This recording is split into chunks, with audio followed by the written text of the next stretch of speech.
শিক্ষক নিয়োগ দুর্নীতি কাণ্ডের পর্দাফাঁস, কার্যত গোটা একটা শিক্ষা দপ্তরকে জেলে ঢোকানো, কলকাতা হাইকোর্টের 2 বিচারপতির বেনজির সংঘাত, রাত অব্দি শুনানি, কোর্ট নির্দেশ না মানায় ইজলাস ডেকে প্রশাসনের থেকে কৈফিয়ত তলব। এভাবেই গত কয়েক বছরে চর্চায় এসেছে বিচারপতি অভিজিৎ গঙ্গোপাধ্যায়ের কার্যকাল। দীর্ঘ সেই কার্যকালে মঙ্গলবার তিনি ইতি টানছেন এমন ঘোষণাই রবিবার করেছেন বিচারপতি গঙ্গোপাধ্যায়। মানুষের কাছে পৌঁছতে আরও বৃহত্তর পরিসরে পৌঁছতে চান তিনি। সেই পরিসর কি রাজনীতি? জল্পনা জিইয়ে রেখে এই প্রশ্নের উত্তর দেন জাস্টিস গঙ্গোপাধ্যায়। তবে তার রাজনীতিতে যোগদানের সিদ্ধান্তের জন্য শাসক দলকে ঘুরিয়ে ধন্যবাদ জানান তিনি। কালেক্রমে শিক্ষক নিয়োগ কাণ্ডে বঞ্চিত চাকরি প্রার্থীদের কাছে ভগবান হয়ে উঠেছিলেন বিচারপতি গঙ্গোপাধ্যায়। বেশ জনপ্রিয়তা অর্জন করেন জনমানুষে। নিয়োগ কাণ্ডে তার নির্দেশেই তদন্তে নেমেছে সিবিআই। তারপর কিভাবে শিক্ষক নিয়োগ কাণ্ডে পেঁয়াজের খোসা একের পর এক ছাড়িয়েছে সিবিআই ইডি, গত 2 বছরে দেখেছে বাংলা। আইনজীবী মহলে চর্চা, তার একের পর এক সিদ্ধান্ত ও পর্যবেক্ষণ বাংলার শাসক দলের বিপক্ষে গিয়েছে।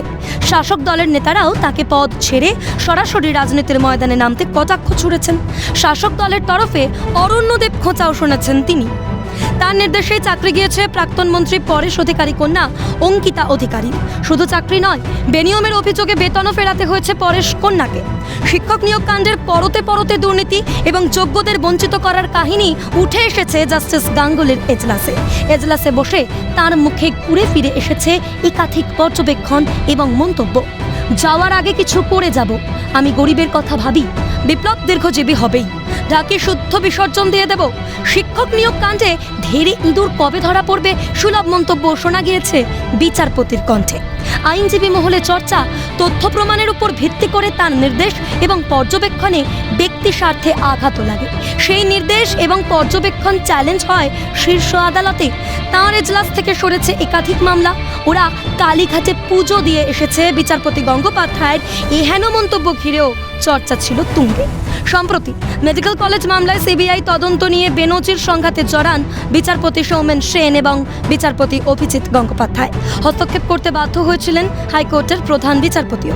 সাম্প্রতিককালে প্রভিডেন্ট ফান্ড মামলায় অভিজিৎ গঙ্গোপাধ্যায়ের এজলাসেই রাত 10টার পরেও চলেছে শুনানি। ওসিকে এজলাসে ডেকে এফআইআর দায়েরের নির্দেশ দেন এই বিচারপতি। কলকাতা হাইকোর্টের সেই বিচারপতি গঙ্গোপাধ্যায় এবার সময়ের আগেই দিচ্ছেন ইস্তফা। কিন্তু এখনো রাজপথে বসে বহু যোগ্য চাকরি প্রার্থী। বৃহত্তর স্বার্থে কাজ করে চাকরি প্রার্থীদের মুখে কি হাসি ফোটাবেন জাস্টিস গাঙ্গুলি? এখন সেই প্রশ্ন ঘিরেই চর্চা তুঙ্গে। ক্যালকাটা নিউজ।